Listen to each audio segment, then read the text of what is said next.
અમે આવ્યા છે દવા છોટવા માટે સોયાબીનમાં।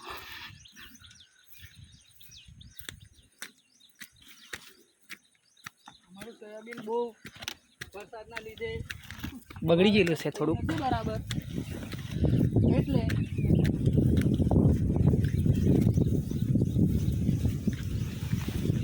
વરસાદના કારણે થોડુંક સોયાબીન મારી પેલું છે।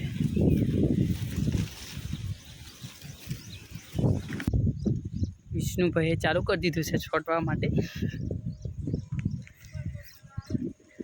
અહીંયા પાણી નથી એટલે અમારે નદીમાંથી લાવવું પડે છે।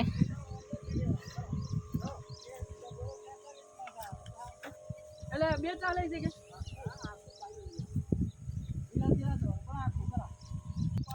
ચાલુ થઈ ગયું છે દવા છોટવાનું।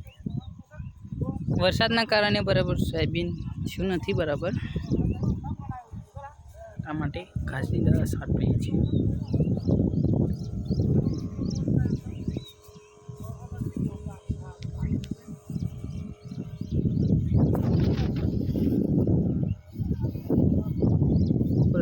ભાઈ છે